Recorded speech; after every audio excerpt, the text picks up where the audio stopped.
Baik, salam ya. Selamat berjumpa dengan saya pada kesempatan ini dalam mata kuliah kita metode penilaian Alkitab di gereja dan di sekolah.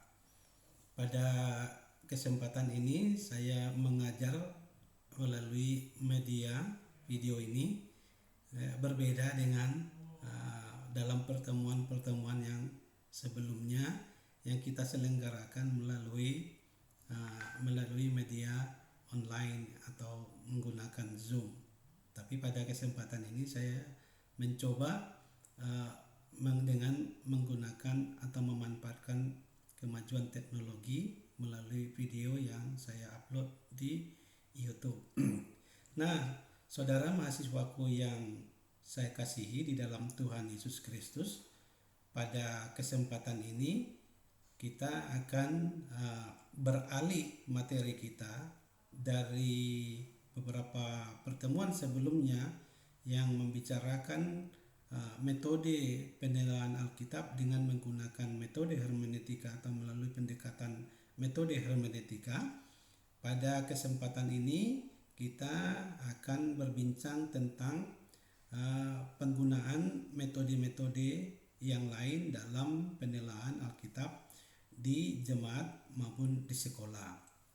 Nah, tema khususnya materi kita hari ini adalah berbagai metode dalam penilaian Alkitab di gereja dan di sekolah. Saudara mahasiswaku yang Tuhan kasihi, kalau guru sudah mempersiapkan bahan pengajaran, tugas berikut yang harus kita lakukan adalah mengkomunikasikannya kepada peserta didik. Jadi dalam hal ini, guru mengundang peserta didik masuk ke dalam arena interaksi pembelajaran yang sifatnya bervariasi, ya. Jadi tidak dengan metode atau cara yang itu-itu saja, tetapi pembelajaran lebih disampaikan dalam metode-metode yang lebih variatif dan bukan hanya sekadar masalah variatifnya, tetapi juga harus mengandung makna. Nah, untuk itu ia atau guru itu harus memikirkan serta memilih metode mengajar yang efektif dan sesuai agar dapat mencapai tujuan. Ada banyak pandangan dari tokoh pendidikan Kristen mengenai metode mengajar dalam konteks mata kuliah kita dalam penilaian Alkitab yang sebenarnya dapat dipilih dan diterapkan oleh guru.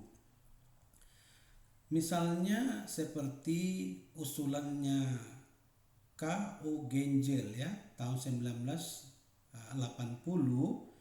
Beliau memahami metode mengajar dari jenis dan bentuk komunikasi interaksi guru dengan peserta didiknya. Nah, dalam hal ini menurut Gengel, metode yang hanya menekankan komunikasi satu arah, yaitu dari pihak guru kepada peserta didiknya, metode ini termasuk ke dalam kelompok metode ceramah, kuliah, cerita, demonstrasi, dan metode audio visual, ya. Kemudian metode yang membangun komunikasi satu arah yaitu dari peserta didik kepada pengajarnya. Metode yang termasuk ke dalam hal ini antara lain dilakukan melalui metode pelaporan tugas bacaan Alkitab, laporan hasil riset melalui kajian-kajian sintesa dan analisis, atau bisa melalui pendekatan eksegesa atau melalui eksposisi, ya. Kemudian ada melalui studi kasus, studi kelompok, studi mandiri, percobaan di lapangan, atau bisa dilakukan melalui surat menyurat, survei lapangan, atau mengikuti buku pegangan, melakukan hafalan atau ayat hafalan, atau melalui tes tes Alkitab, melalui paper, serta melalui tulisan-tulisan reflektif. Nah, saudaraku yang dikasihi Tuhan, para mahasiswa yang saya kasihi, berikutnya Gengel mengemukakan ada metode lain, yaitu metode yang membangun komunikasi dua arah, yaitu terjadi karena ada relasi dan interaksi sosiologis antara guru dan peserta didiknya, serta di antara sesama peserta didik itu. Ada 3 kategori metode yang termasuk dapat menciptakan relasi dan interaksi dialogis. Di antara lainnya adalah pertama, diskusi kelompok. Diskusi kelompok ini antara lain dilakukan melalui brainstorming, bus group, studi kasus, juga bisa dilakukan melalui kelompok kecil, melalui forum diskusi, melalui wawancara, atau melalui diskusi panel. Ada juga yang dilakukan melalui pendekatan seminar, simposium, kolokium, lokakarya, berbagi rasa, dan lain-lain sebagainya. Juga kategori metode yang termasuk menciptakan relasi dan interaksi dialogis selain melalui diskusi kelompok dapat dilakukan melalui drama. Kelompok-kelompok metode drama ini diantara lain dapat dilakukan melalui dialog, bacaan dramatik, kemudian melalui mimik, melalui pantomim, melalui permainan, bermain peran, atau melalui bermain sosiodrama, atau melalui tabloid dan lain-lain sebagainya. Kemudian kelompok kategori metode yang dapat menciptakan materi relasi dan interaksi dan dialogis yang ketiga adalah metode proyek. Hal ini dapat dilakukan melalui studi kasus atau melalui mentor atau bimbingan studi, melalui kelompok kerja, melalui pemecahan masalah, dan lain-lain sebagainya. Berkaitan dengan pendidikan Kristen dalam konteks gereja, Gengel memperkenalkan 24 metode yang dapat diterapkan guru dalam mengelola kegiatan belajar. Di antaranya adalah melalui kuliah atau yang kita sebut dengan istilah lecturer, Kemudian melalui metode cerita atau tell me a story, bermain peran atau role playing, penelaahan Alkitab atau scripture research, atau melalui diskusi atau tanya jawab, melalui diskusi kelompok kecil, melalui diskusi panel, melalui debat, melalui simposium, melalui penemuan atau discovery, melalui proyek, melalui permainan atau instructive play, juga melalui studi lapangan atau field trip, kemudian melalui metode menghafal atau memorization, kemudian melalui riset dan pelaporan atau dikenal dengan istilah research and report, kemudian melalui musik, melalui pekerjaan tangan atau handwork, juga melalui wawancara atau interview, juga melalui studi kasus atau case study, juga melalui drama, juga melalui tulisan kreatif atau dikenal dengan istilah creative writing, juga melalui tugas atau dikenal dengan istilah instructive assessment, dan melalui ujian atau melalui tes. Itulah sejumlah kelompok metode yang dapat diterapkan guru dalam mengelola kegiatan penelaahan Alkitab atau belajar Alkitab di sekolah dan di jemaat sebagaimana yang diusulkan oleh Gengel.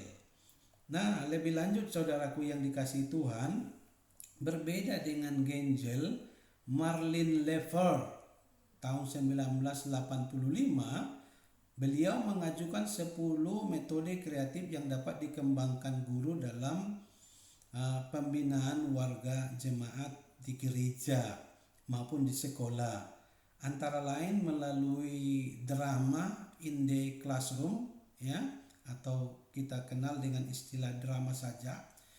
Nah, metode drama ini atau drama in the classroom ini adalah metode yang dapat membangkitkan imajinasi dan kreativitas, membangun dan menumbuhkan kerjasama, serta melibatkan gerakan tubuh atau istilah lain dikenal dengan menggunakan kinestetik.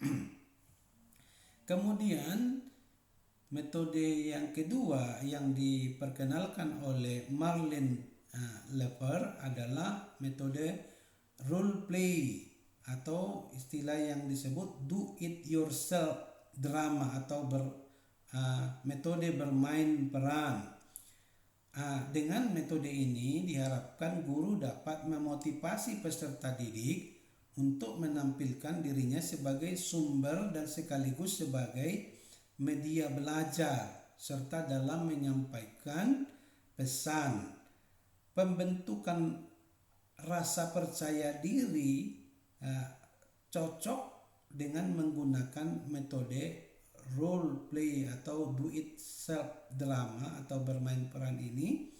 Ya, saya mengusulkan untuk kalau Anda menemukan peserta didik yang terindikasi kurang percaya diri, untuk lebih banyak menggunakan metode ini, metode bermain peran, supaya terjadi pembiasaan dan pembentukan rasa percaya diri di mana dia menjadi sumber belajar dan sekaligus menjadi media belajar. Yang ketiga adalah metode mime miracle opmosit, ya, atau istilah yang kita kenal dengan istilah metode membadut atau melawak, ya. Kalau di televisi sekarang ada istilah yang baru, ya, yang menggunakan metode-metode yang sifatnya maaf kata saya lupa itu, yang biasa ditayang di Kompas TV gitu, ya. Nah, metode mime miracle of motion atau metode membadut atau melawak ini diharapkan melalui metode ini peserta didik dimampukan untuk mengekspresikan dirinya, membangun potensi dan percaya diri. Ini juga bagus kepada orang-orang yang terindikasi mengalami low rendah diri atau percaya diri yang rendah, ya. Kemudian bisa yang berikut yang diusulkan oleh Marlin Leffer menggunakan metode yang keempat, yaitu metode simulation games, yaitu permainan simulasi. Menurutnya metode ini dapat menumbuhkan imajinasi dan kreativitas, membangun kerjasama, mengembangkan analisis dan penilaian, menumbuhkan keceriaan, serta belajar dengan keaktifan secara kinestetik. Kemudian yang kelima yang diusulkan oleh Marlin adalah never too old for tell me a story. Metode ini dimulai dari anak sampai kepada orang tua. Jadi dapat digunakan mulai dari anak-anak, usia anak-anak sampai usia orang tua. Ya, jadi kalau peserta didiknya anak-anak sampai kepada orang tua atau sifatnya majemuk bercampur, mungkin di ibadah umum, ya, kalau di gereja, ya, dapat menggunakan metode never too old for tell me a story ini. Nah, namun perlu juga diperhatikan, meskipun berlaku untuk semua kelompok usia, perlu juga diperhatikan bahwa beda tingkat usia, beda cara berceritanya, ya, karena hal itu berkaitan dengan pemilihan kata atau istilah-istilah, ya. Istilah-istilah yang berat mungkin cocok bagi orang dewasa, tapi kalau istilah-istilah yang masih tidak lazim digunakan di usia anak-anak balita batita, contohnya begitu, ya, anak-anak sekolah dasar dasar, saya pikir perlu untuk memikirkan atau pemilihan kata-katanya sebenarnya, pemilihan istilah-istilah sebenarnya yang perlu kita harus waspadai. Juga termasuk masalah tekanan suara. Ya, kalau di orang tua yang sudah lanjut usia kan harus kita lebih banyak berteriak ya, karena mulai pendengarannya mulai berkurang contohnya. Termasuk juga dengan masalah gaya penampilan dalam metode Never Too Old for Tell Me a Story ini. Kemudian yang keenam yang diajukan oleh Marlin adalah metode discussion, a learning imperative ya. Dalam metode ini ada semacam kegiatan diskusi yang dilakukan oleh guru atau komunikasi multi arah ya yang terjadi. Jadi bukan hanya sifatnya satu orang saja yang menyampaikan, tetapi yang sifatnya dialogis ya, multi arah. Dari guru, dari peserta didik kepada guru, atau dari sesama peserta didik ya kepada guru gitu, atau dari antar mereka masing-masing peserta didik gitu ya. Sehingga terjadi kebersamaan yang terbentuk dalam metode ini. Ya, biasanya dapat digunakan untuk mereka yang diterapkan, maksud saya pada usia anak remaja, pemuda dan orang dewasa. Tapi kalau untuk anak-anak metode ini agak kurang relevan. Ya. Nah, karena sifatnya harus diskusi ya, karena di anak-anak belum bisa tercipta diskusi. Nah, kemudian diskusi ini pun harus perlu diperhatikan jenis-jenis diskusi yang dilangsungkan. Misalnya dapat diterapkan pada diskusi umum, diskusi kelompok kecil, diskusi panel, debat, dan dalam diskusi yang sifatnya simposium. Kemudian yang ketujuh, usulannya Marlin adalah metode case study ya, atau istilah yang digunakan chunk of reality in the classroom. Apa ini metode ini? Metode ini adalah merupakan di mana peserta didik bukan hanya hadir untuk memahami, tetapi juga bukan hanya menganalisis, bukan hanya sekedar memecahkan masalah, tetapi juga menuliskan kasus yang diangkat dari kehidupan-kehidupan yang nyata, sehingga dengan begitu sumber belajar tidak hanya terbatas pada buku, tetapi juga pada peristiwa dan kehidupan yang nyata.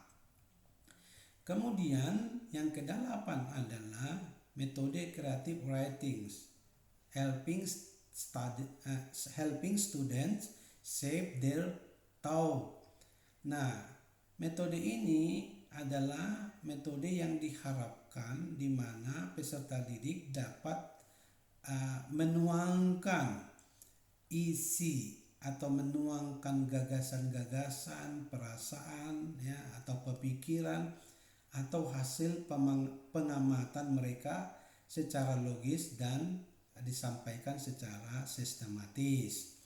Nah, dalam hal ini peserta didik dapat dilatih untuk menuliskan seperti sajak, puisi, surat doa, surat kepada kawan, hingga sampai pada penulisan artikel di media massa gitu ya, di media cetak contohnya seperti itu. Seperti di majalah ya, majalah-majalah rohani ya, Bahana, Narwastu dan lain-lain. Nah, kemudian yang kesembilan, metode yang diusulkan oleh Marlin adalah joyful noises. Metode joyful noises yaitu semacam metode paduan suara dan musik, menggabungkan paduan suara dan musik. Nah, dengan metode ini peserta didik dibimbing untuk bertumbuh dalam kemampuan kognitif, afektif, dan psikomotorik secara bersamaan. Untuk metode ini cocok untuk anak usia peserta yang masih anak-anak. Tapi saya rasa untuk semua golongan cocok ini, karena tidak ada orang yang tidak menyukai paduan suara dan musik, kecuali kalau dia menjadi orang yang dalam tanda kutip sesuatu yang dipertanyakan gitu ya. Nah, mereka harus mengerti tentu dalam metode ini maksud saya mereka harus mengerti makna lirik lagu yang dinyanyikan. Jadi ya, kalau orang-orang yang belajar itu katakanlah kemampuan bahasa Inggrisnya terbatas, ya jangan gunakan lirik-lirik yang sifatnya berbahasa asing ya, atau berbahasa Inggris gitu ya. Lalu perlu juga mereka mampu menyesuaikan lirik-lirik yang mereka nyanyikan itu dengan musik ya, serta membangun keserasian dengan suara tim atau kawan-kawannya di dalam tim tersebut. Yang terakhir adalah metode what colors are in God ya, atau metode art namanya. Metode ini adalah metode di mana kegiatan dilakukan dengan cara menggambar, melukis, mewarnai hingga membangun bentuk. Nah, hal ini berguna untuk mengembangkan imajinasi, kreativitas, dan keterampilan kerja daripada orang-orang yang didik atau peserta didik atau jemaat yang dididik. Jadi metode ini ya, metode mengajar ini melalui seni ini sebenarnya perlu dikembangkan pada usia anak-anak. Kemudian hal yang lain adalah pemilihan metode mengajar yang tepat kerap kali harus selalu mempertimbangkan faktor usia dari peserta didik atau dari orang yang kita didik. Dalam pembelajaran konteks gereja, Ronald Lake dalam bukunya Melayani dengan Efektif yang ditulis tahun 1991 ya, beliau mendaftarkan sejumlah metode mengajar yang dihubungkan dengan usia peserta didik. Nah, pembacaan dapat mempertimbangkan usulan Lake. Maksud saya pembaca buku ini ya dapat mempertimbangkan usulan ini ya, atau usulan Lake tersebut sebagai yang saya tampilkan dalam slide ya, atau dalam gambar, atau yang akan saya sharingkan di dalam WhatsApp group. Coba Anda lihat. Nah, dalam gambar itu perhatikan bagian yang bertanda artistik atau dalam kurung tanda bintang ya. Itu dianggap sebagai metode yang paling mendasar. Nah, metode-metode itu tampak dalam saya sampaikan tersendiri dari video ini. Saya akan sampaikan melalui gambar yang akan saya share di dalam WhatsApp group ya. Jadi ini dapat menjadi pertimbangan kita. Ada 61 metode ya yang dapat kita jadikan pertimbangan dari hasil pemikiran Ronald Lake ini.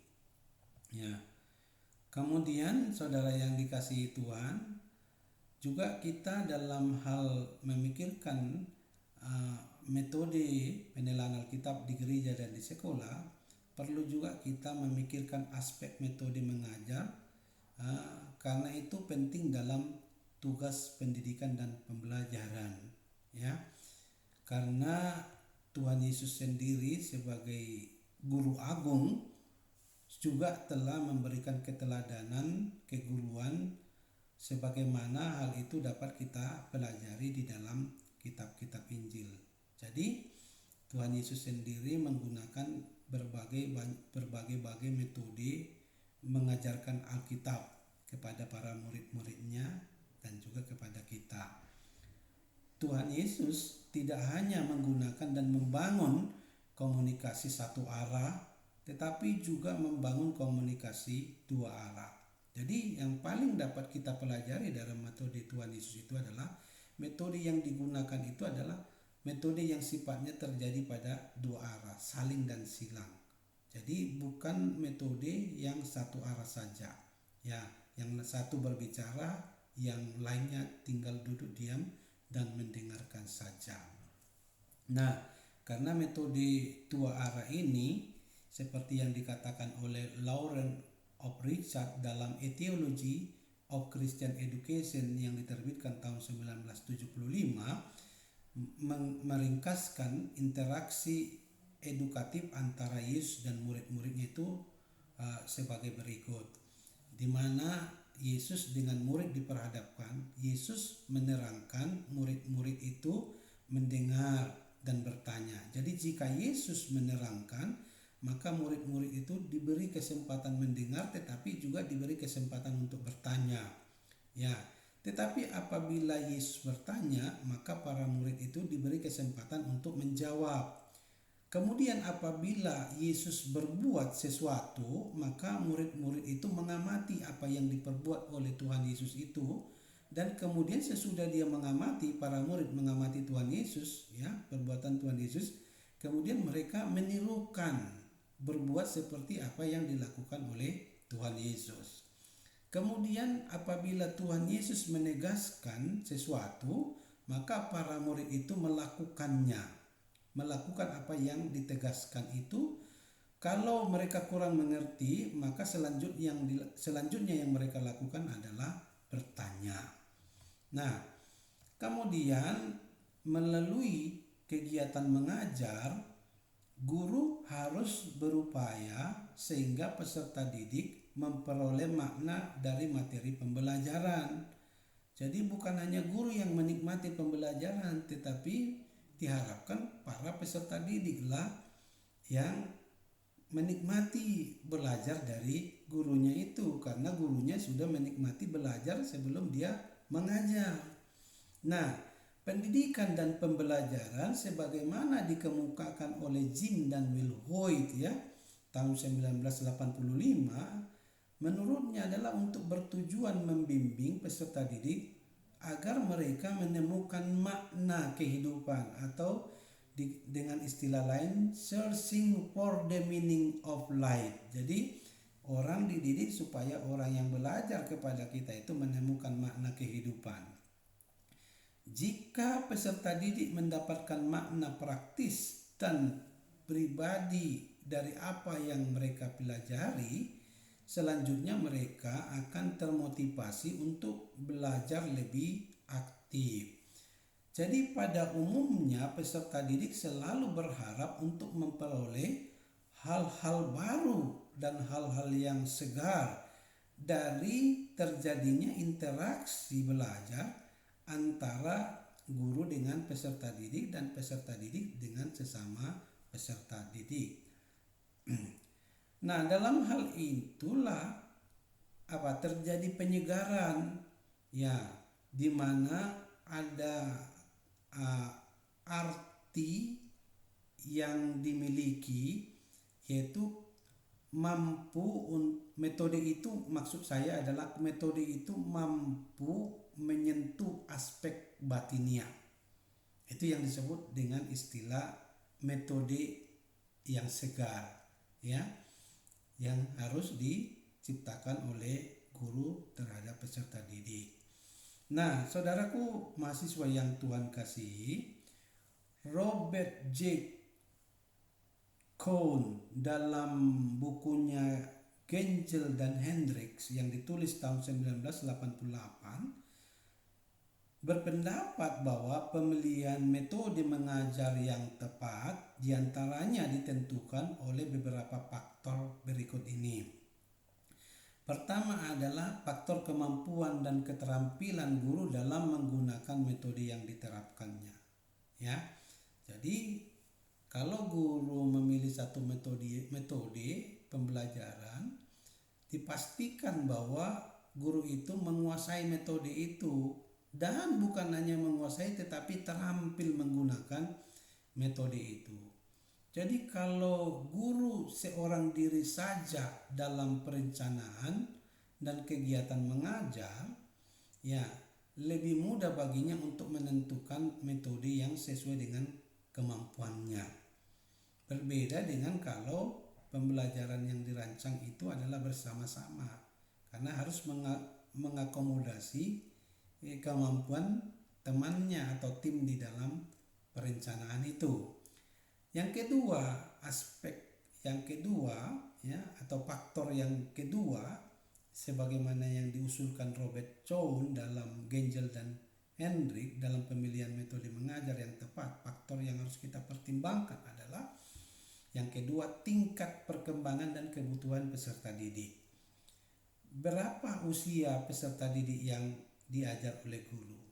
Nah, itu kembali lagi kita lihat psikologi perkembangan untuk lebih mematangkan kita dalam menentukan metode yang tepat. Ya, bagaimana perkembangan kognitif dan spiritualitas mereka dalam kelompok usia tersebut. Kemudian dalam segi apakah guru mengharapkan peserta didik itu mengalami perubahan atau perubahan apa yang diinginkan oleh guru dengan kelompok atau dengan usia yang seperti itu, dengan kelompok perkembangan usia yang seperti yang dia lihat pada diri peserta didiknya itu. Kemudian faktor pertimbangan yang berikut adalah besarnya ruangan belajar dan kelompok yang terdapat pada ruang belajar. Apakah cocok metode yang dipilih untuk kelompok yang akan dihadapi itu atau orang-orang yang akan dididik itu maksudnya. Apakah cocok sebuah metode dilakukan dalam ruang belajar tempat berlangsungnya kegiatan pembelajaran itu? Apakah cocok diterapkan metode itu dalam ruangan tersebut? Ya. Kemudian yang berikut yang keempat, faktor yang keempat harus dipertimbangkan oleh guru adalah tujuan pembelajaran. Apakah metode yang dipilih dan akan dicapai, ya, maksud saya apakah metode yang dipilih dan yang akan dipakai cukup baik untuk membantu tercapainya tujuan belajar sebagaimana yang telah dirumuskan pada saat mendesain kurikulum pembelajaran. Nah, kemudian yang berikut adalah tujuan belajar mana yang difokuskan. Apakah tujuan kognitif, tujuan efektif, atau tujuan psikomotorik. Selanjutnya faktor yang kelima ya yang perlu kita pertimbangkan dalam memilih metode adalah keterlibatan peserta didik. Mampukah metode yang dipilih itu membuat para peserta didik aktif belajar? Jadi karena tujuan daripada metode itu membuat semua orang yang belajar menjadi aktif, guru aktif, peserta didik aktif. Apakah metode yang dipilih itu membuat peserta didik menjadi lebih aktif dalam belajar? Apakah bisa diharapkan terjadi suasana atau interaksi dialogis dalam kegiatan belajar dan mengajar dengan kita memilih metode tersebut? Kemudian faktor yang keenam adalah faktor kesesuaian dengan bahan pengajaran. Apakah metode yang kita pilih itu sesuai ya dengan sifat bahan pelajaran? Kalau bahan pelajarannya seperti ini, metodenya seperti ini, apakah kedua ini sesuai bahan pelajaran dengan metode tersebut? Jika bahan ajar bersifat efektif, apakah tepat metode ceramah contohnya dan cerita yang dipilih? Ya, jika bahan ajar bersifat lebih maksudnya aktif, yang mengharuskan orang aktif, tetapi metode yang dipilih adalah metode ceramah atau metode cerita. Padahal bahannya menginginkan orang aktif, ya, terlibat di dalam pembelajaran. Nah, selanjutnya adalah metode fasilitas yang tersedia. Apakah cukup fasilitas yang tersedia untuk menunjang pelaksanaan kegiatan belajar, mengajar dengan menggunakan metode tersebut? Apakah sesuai dengan metode yang ditetapkan pada perencanaan desain silabus, dalam silabus dan dalam RPP yang sudah dirancang sebelumnya? Misalnya untuk metode diskusi kelompok tentu diperlukan ruangan yang lebih baik dan memadai. Untuk metode audiovisual contohnya, sudah tentu dalam hal ini diperlukan kesiapan alat-alat seperti video, film slide atau gambar-gambar yang dibuat dengan baik dan tepat. Kemudian yang kedelapan adalah waktu yang tersedia, faktor waktu dan yang tersedia. Dilihat dari segi waktu, apakah memungkinkan suatu metode diharapkan dalam kegiatan belajar dan mengajar. Misalnya, metode karya wisata tentu membutuhkan perencanaan yang baik. Jadi tidak ujuk-ujuk hari ini kira rancang besok dapat dilaksanakan. Itu mustahil bisa terlaksana dengan baik. Dalam pelaksanaannya, metode itu membutuhkan waktu untuk refleksi dan memberikan laporan dari hasil analisis apakah metode itu tepat atau tidak tepat, dapat diterapkan atau tidak dapat diterapkan. Kemudian faktor yang berikut adalah faktor yang ke-9, yaitu faktor variasi pengalaman belajar. Dalam penetapan suatu metode, kita harus mempertimbangkan berapa jauh variasi pengalaman belajar itu dapat terjadi.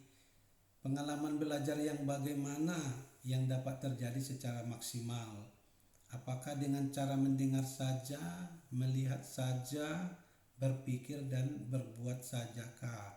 Itu patut kita pertimbangkan. Kemudian yang terakhir, faktor yang ke-10, faktor keterampilan tertentu daripada peserta didik. Metode yang kita tetapkan dalam mengajar hendaklah sedemikian rupa dapat membangkitkan keterampilan. Kalau tidak, peserta didik akan menjadi pasif, hanya tahu teorinya saja tapi tidak aktif. Hal itu penting apabila berkaitan dengan pengajaran yang ingin menanamkan segi-segi the how to atau aspek-aspek teknis. Demikianlah saudara yang dikasihi Tuhan, beberapa metode-metode yang dapat kita pertimbangkan dalam penelaahan Alkitab di gereja dan di sekolah. Sampai di sini dulu materi kita. Kita akan berlanjut lagi pada pertemuan berikutnya. Kiranya Tuhan Yesus memberkati kita. Salam damai sejahtera bagi saudara semuanya.